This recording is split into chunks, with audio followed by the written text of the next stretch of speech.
Okay, and we are live. Wonderful. So, thanks so much, Martin, for accepting to have a conversation here today. For those watching us live or recording, I'll kick off introducing Martin, reading his short bio, and then we will engage in a conversation. So, our guest today is Martin Ström, a multifaceted individual who wears many hats. He's the CEO of Interconnected, a company that merges tech with mental wellness through meditation apps. With a master's degree with a master's degrees in both computer science and psychology, Martin is not just a tech guru, but also a licensed psychologist. He's advised giants like Microsoft and IKEA on mindful leadership and has co-authored books on mental clarity and kindness. A public speaker for over a decade, Martin is deeply rooted in Tibetan Buddhist traditions and sits on the board of three non-profit aimed at bringing contemplative practices like meditation into society at large. But his LinkedIn title sums it all up simply as fellow human being, underscoring his mission is which is to make the world a better place for all of us. So, welcome again, Martin, and Thank you. such a pleasure to have this conversation about such an important and timely topic. So, before we get into deep dive talking about AI as such, let's do a few fire questions for people to get to know you better. So, how do we pronounce? Starting with your name, how do we pronounce? Oh my God, I just can't see. I'm missing the dot on top of your Yeah, name. yeah, the umlaut, the two dots. The umlaut, yes, that Yeah, one. yeah. So No, how do we? I mean, English speakers would pronounce it Martin Ström, but if you happen to speak Swedish, it would be Martin Ström, which is somewhat different. Let me try. Martin Strum. Yeah, something like that. Close yet? Okay. And you already gave away. So city, country that you were born, Martin. Yeah, again, it's the city in Sweden. Swedish, it's Växjö, which, yeah, there you go. But it's in Sweden. Okay. Wonderful. Favorite drink? Favorite drink? I don't know. That's probably orange juice or something. Many people say water, which is yeah. Yeah, that is Favorite a good thing to yeah. drink for sure. Yeah. Favorite meal? Um, I don't know. I in Sweden we have these thin pancakes that are served with jam and whipped cream. And I think if I can only eat one thing for the rest of my life, it would probably be those. I think. I think you answered already the next one, which is the favorite dessert. It sounds like more like a dessert Yeah, I kind of guess thing. I covered both there in one go. Okay, cool. Do you have any favorite music or favorite song or music style that you often listen to? It's varied. I don't know the. I'm kind of like a synth pop 80s music type of guy, but the song that comes to mind is for some reason it's "Flies on the Windscreen" by Depeche Mode. And I guess Oh, it's a pretty dark song, but it's like a reminder of impermanence and death, and I think it's good to reflect on that sometimes because it helps us to see how important and precious life is, and every moment of life that we have. So yeah, maybe that's my 100%. favorite song. That's a big rabbit hole we could go, but we'll keep that one for later. Yeah. Um, how do you keep fit, Martin, physically and mentally?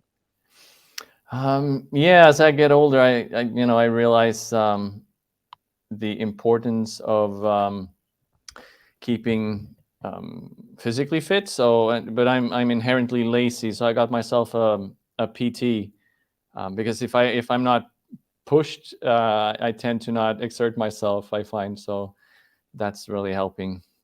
And then I don't know, as far as mental fitness goes, I think for me, just cultivating an intention to be of benefit to others, cultivating an altruistic intention that kind of gets me out of my own head, try to like broaden that circle of of compassion. And for me, that's the best way I found to tend to my own mental well-being.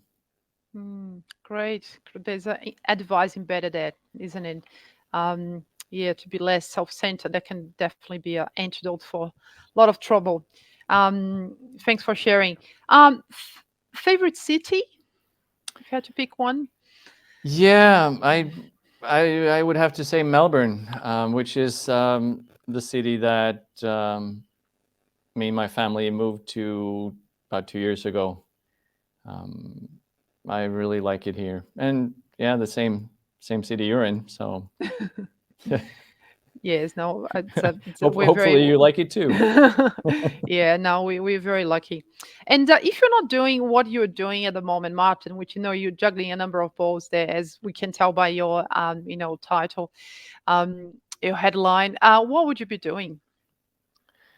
Um, well, I'm in this very fortunate situation where I strictly don't have to be doing anything. So I guess the whatever I am doing, um, by definition, is probably what I would be doing.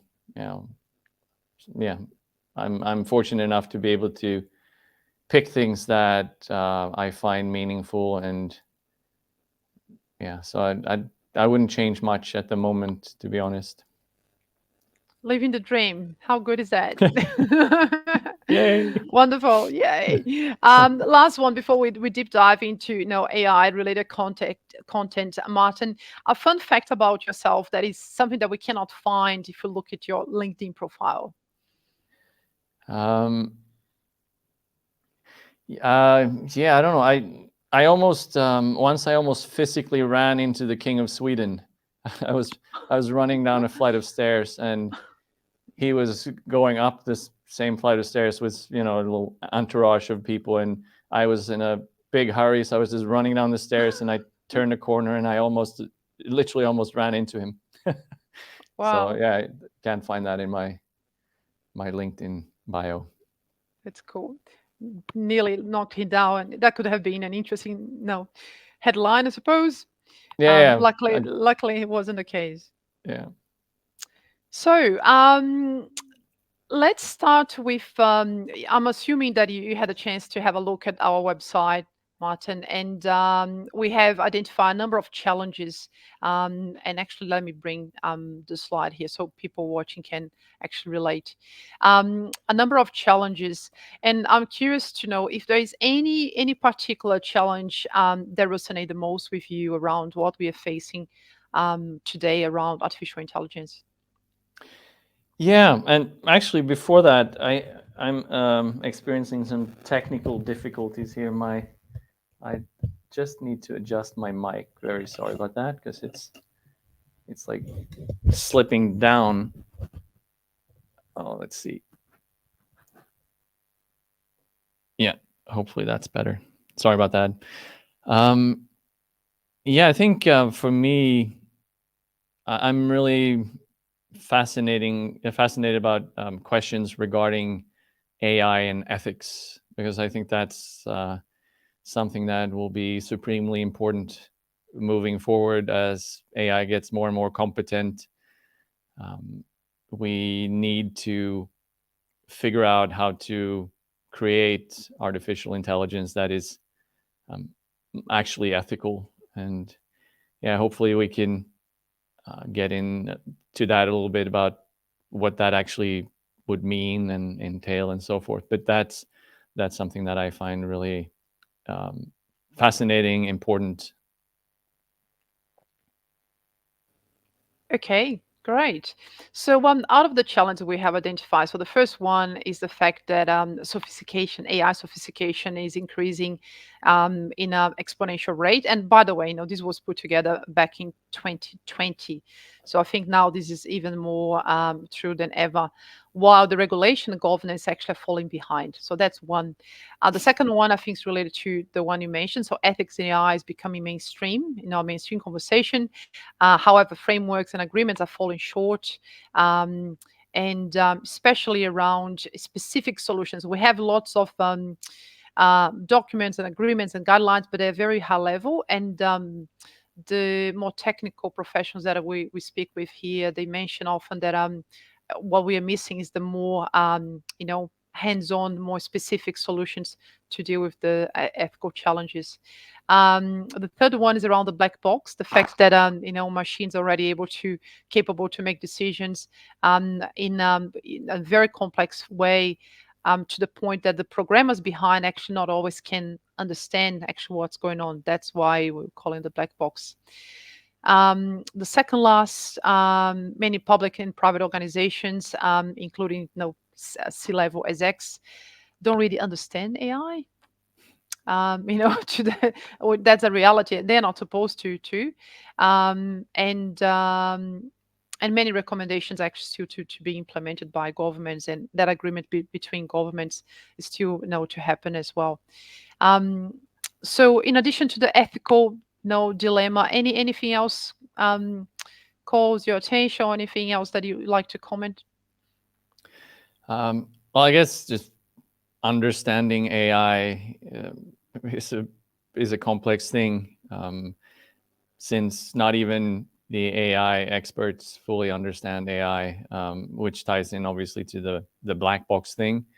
And I think that's just going to get more and more prominent as we move forward from here. And at some point, there will be no chance whatsoever for us to understand AI, which is why we at that point, it's good if we have been able to create something that's ethical and doesn't surpass us and just end up obliterating us, I guess.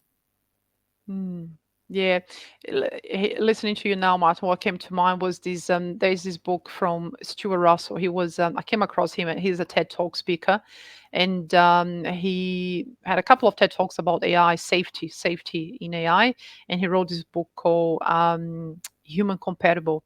So he's big into this idea of the keeping humans in the loop. How whenever we have no big major decisions, make sure there is a human there to kind of make a call. Exactly to um, prevent risks, and also to be more ethical.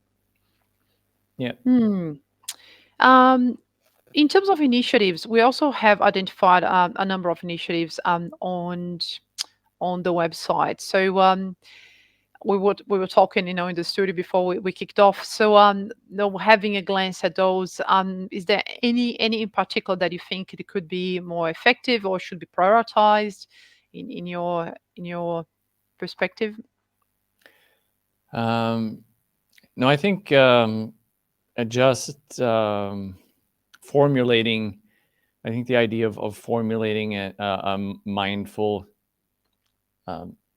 AI manifesto is a really good initiative in itself. And I mean, people probably have different definitions of what to put into, or definitions for what mindful actually means, and some people maybe have no definition for it or no relationship to it. But for me, it's so within mindfulness, there is this. I guess there's two facets to it, and one is about intention. Um, so what, and for a human being, the intention behind our actions is really really important. And if we do get to talk about ethics, actually, that's I would say that intention is what defines whether something is ethical or not. So having a good intention is very important, and being aware of our intentions and cultivating our intentions. So that's, for me, that's part of what mindful means. And so there's intention, but then there's also attention, like what do we focus on, and where do we direct our effort, and what do we pay attention to, because that's kind of what becomes our reality.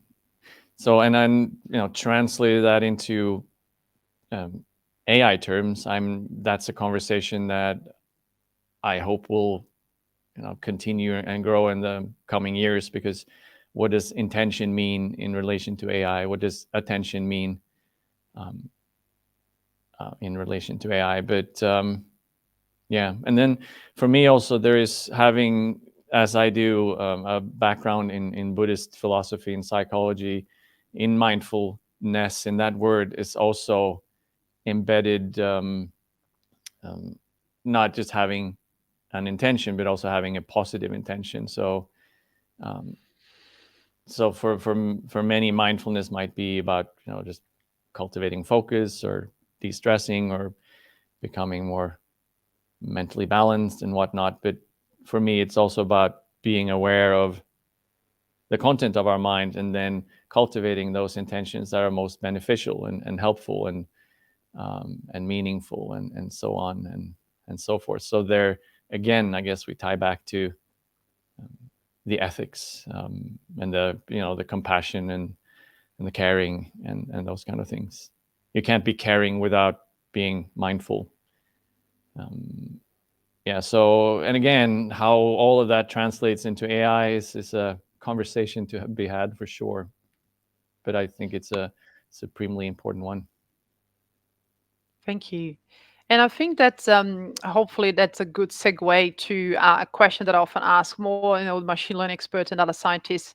So of course you're not coming from that background, but you're coming from the background of psychology, philanthropy, and a contemplative practitioner. So I think you have much to add from a different angle, which is around human values. And I know we spoke about this framework before. You mentioned another one that potentially could be a better one to refer, and I think we added to the website as a footnote. But the question that I often ask is, can we teach, or how can we teach AI human values? Because you spoke about intention and positive intention, and with my limited understanding of AI, it's about, we have the old saying, rubbish in, garbage out. Yeah. AI really learn whatever we teach, right? You see ChatGPT there at the moment. So, um, do you think, and maybe from your angle, it's more not so much from a technical perspective, how could we teach human values to AI? And the model that is up there, for those who are not familiar, it's a model put together by the University of Pennsylvania, Martin Solomon, after research he did, identifying the 24 character values that are appreciated across humanity over time. But this is just one model. There are many other frameworks, and Martin actually shared another one that could be more comprehensive.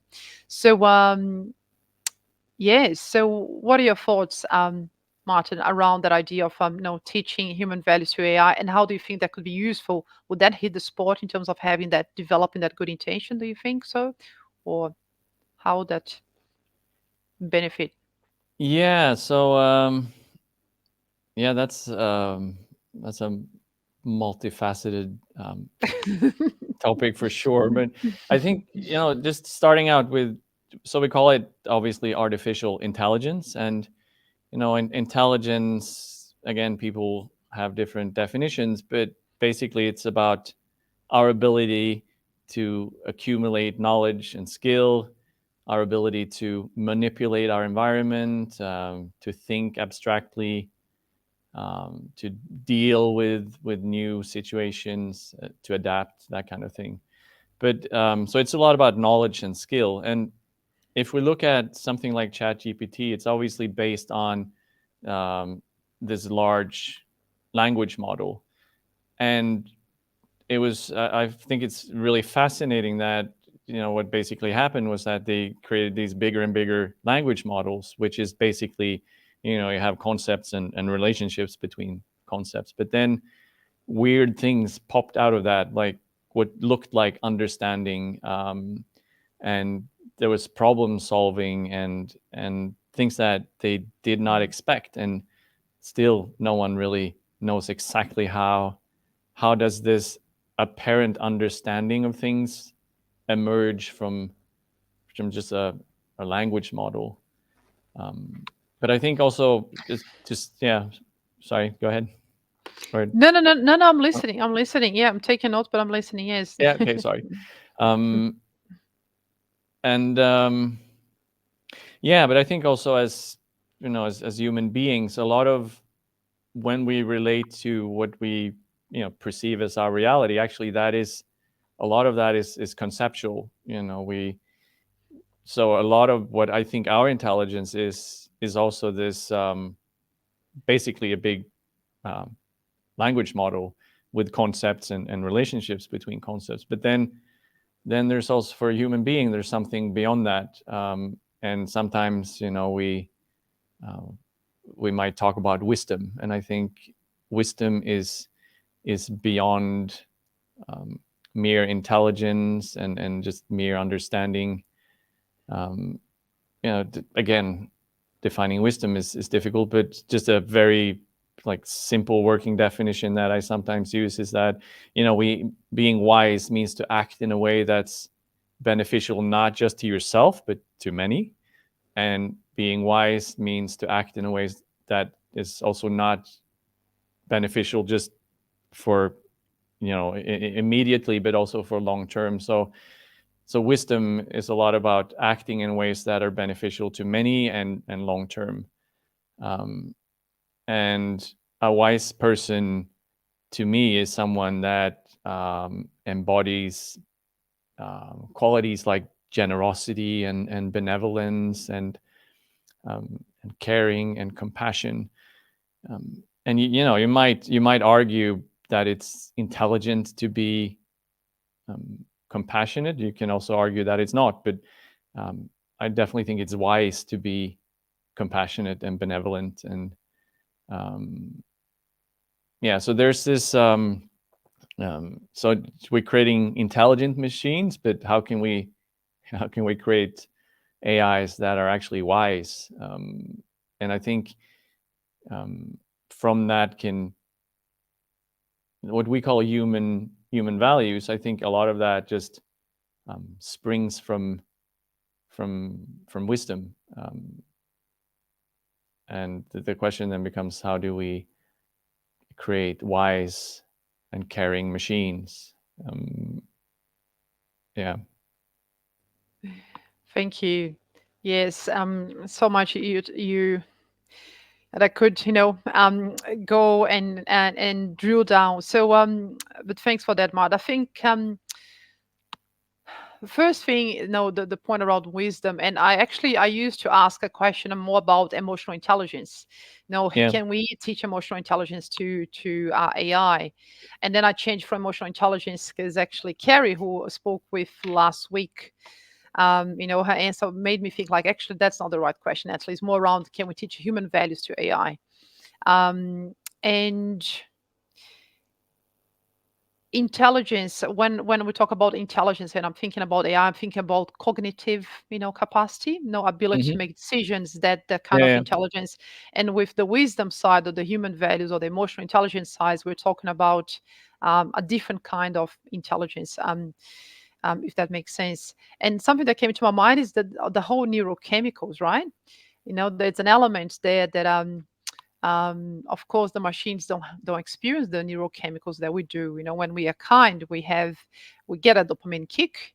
Yeah. It's a win-win for ourselves, it's a win for the person that we are being kind to, and nature actually reward us because we get the dopamine. So there is a neurochemical element there that is of course not available for machines.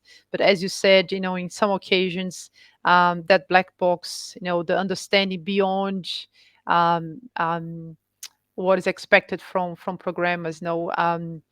It's actually something that it's which makes me think of artificial general intelligence and consciousness. And I know that we talked about consciousness in the context of AI. I don't know if you had a chance to read the article from Andrew Smith.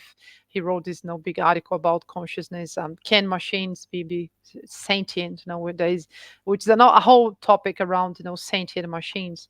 Yeah. Um, yeah, so I went completely popcorn. It probably didn't make any sense. My any remarks, any thoughts based on these super just blob there. Yeah. Yeah. No, so I think um, there are two things, here that I, um, think is relevant to touch upon. And, maybe, yeah, let's start maybe with because the first thing that I'm thinking of is around ethics. So if we, if we talk about human values, um, and that ties into, for me, it definitely ties into ethics. And if you look at what it means to be ethical, I mean, one thing you can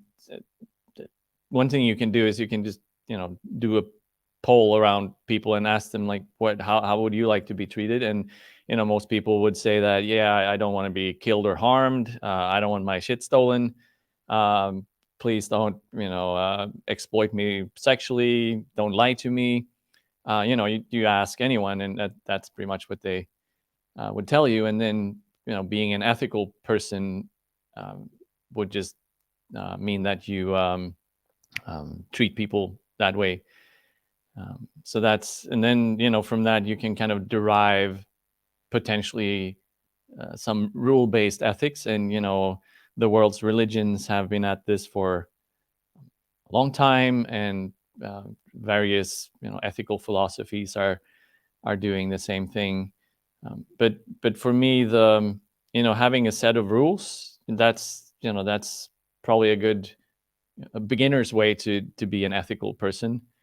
But to be truly ethical, I think you need to move beyond just having a set of rules, and like, this, don't do that, and that's good. Because like I said, and like I touched upon in the beginning, the fundamental thing is actually your intention.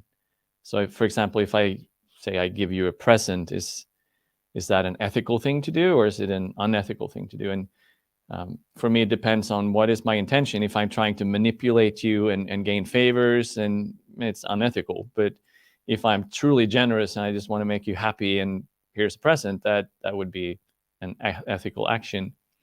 Um, so at least when it comes to human ethics, I think that you always need to dig down and look at the intention. And if you want to be an ethical person, your intention is what you should be having, that benevolent, um, kind, and yeah, a good intention. That's what you would need to cultivate. But then again, then you can ask, like, yeah, how do you teach that to an AI? How do you even define intention when it comes to an AI? You can provide an AI with certain goals that it's should be targeting, but that's more akin to, again, having a rules-based ethics. Um, yeah. So then that in turn ties into the other thing you mentioned, which is around consciousness. And can we create conscious sentient machines? And personally, I have I have no idea. No one has any idea. But for me, I think it's also, the whole debate around consciousness is interesting, because the ubiquitous, or the like the paradigm is that consciousness somehow arises from physical processes in our brains. But for me, when I observe consciousness, I see something that has no physical attributes whatsoever. Consciousness doesn't have any location or charge or spin or color. It's just not a physical thing.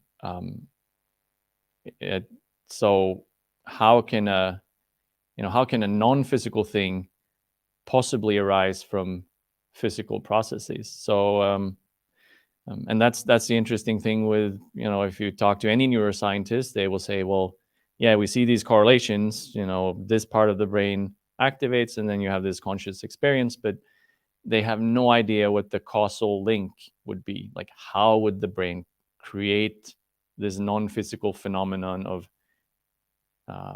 experience? So it's so we haven't even begun to understand how what the nature of consciousness is. And then obvious is really, it can't be measured, and it's really difficult to then how would we gauge if an AI has become conscious?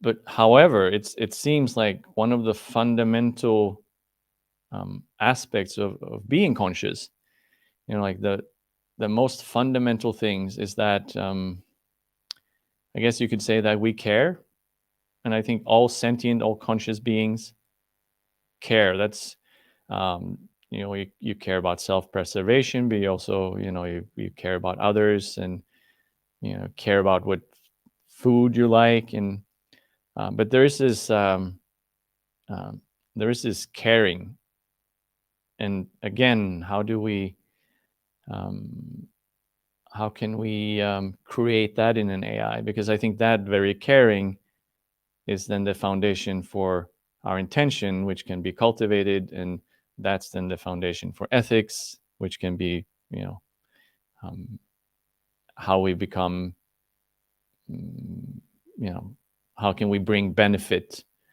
to the world? So yeah, that's wow, that's quite a rant there, but And that's what that's what came up no, that when you from your comment. that's great. Thanks, Martin. And imagine people watching the recording later will be like, there are way more many questions than answers in this conversation, but that's okay. Yeah, I think yeah, that yeah. that's the There, I nature. mean, there's definitely more in what I just my rant there. There's definitely more questions Mm, than answers in there for mm. sure. I think the nature of the now this direction of the conversation, I guess. So a few things, and we need to be conscious of time, but I'm conscious of time, but I think we could talk for another 2 hours easily. Um, you mentioned intention, good intention, and what I was thinking, how can we unpack? When I look at the human values, it's if you had to teach AI train a model kindness, what is kindness? And my thinking was like, yeah, we can decode the behavior of kindness, we can say Yeah, somehow, right? So that's why I'm a believer, I want to believe that we can teach human values to AI, because curiosity, kindness, courage, there should be a way to decode. And as long as we can define some rules around, we should be able to train models around that. um yeah. yes, and the, I the think conscious. sorry. Yeah, Mm, I think one of the problems there is though that sometimes it's kind to yell at someone. Um, you know, sometimes it might be kind to physically, if you say you need to physically restrain someone, that might actually be hurting them, but it is still the kind thing to do. So the problem with encoding like the behavioral measures of kindness is that it kind of also needs, again, wisdom. Wisdom, yeah, to Yeah, because distinguish I mean, when. there's a lot of kind people, with Mm, great intentions, but they just go around making a mess of everything because they mm, lack wisdom. So mm, it's yeah, mm, it's really mm. tricky. So I think the And question is how to do. how can we teach an AI to truly care, and what would that mean? Because Mm, I think with if you have caring, if you have compassion, then if you bring in intelligence, really understanding everything at a level that we might not even be able to comprehend, then we could get amazing AI, because we could actually get wise and caring AI that could potentially care for this planet and care for us in a way that's actually beyond us. um, yeah, so that's yeah, wouldn't that be cool? well. Maybe we should close on that note. I think we should have a part two of this conversation, Martin, some stage maybe. Yeah, Um, Final couple of questions, Martin. So one, it's I think you touched on that already, but what mindful AI means to you? So we talk a lot about responsible AI, ethical AI. If you had to define mindful AI in your own words, or what comes to mind when you think of mindful AI? yeah, I would have to go with wise and compassionate AI then, which is it's not Chat GPT, that's for sure. Cool. And why do you think the mindful AI movement is important? In other words, why did you decide to invest your precious time to have a conversation with us today? No, I think this discussion around human values, about around ethics, I think it is a very, very important one. And it's going to be a tricky one also because people have very different ideas about, these things. What is actually ethical? And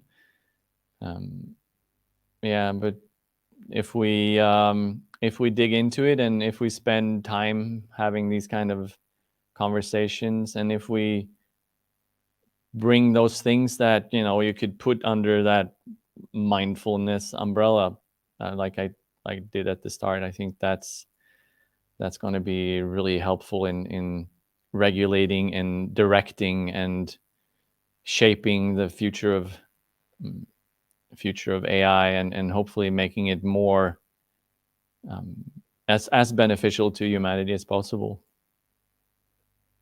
Wonderful. Thanks, Martha. Any final thoughts or message or story, mantra, quote, anything that you'd like to share with those watching the recording? No, just thanks everyone for putting up with my random ramblings. Okay, and I'm pretty sure that Martin will be, keen to have a chat. So I'm assuming, could people reach out to you if they want to connect and, extend this conversation on LinkedIn? Yeah, yeah, most Yeah, definitely. I'm happy to engage with anyone on this. I think it's fascinating and super interesting. So yeah, just reach out, and if you're in Melbourne, we'll have a coffee. fantastic. All right. Thanks again for your time, Martin. See you next time. See you. Cheers. Bye.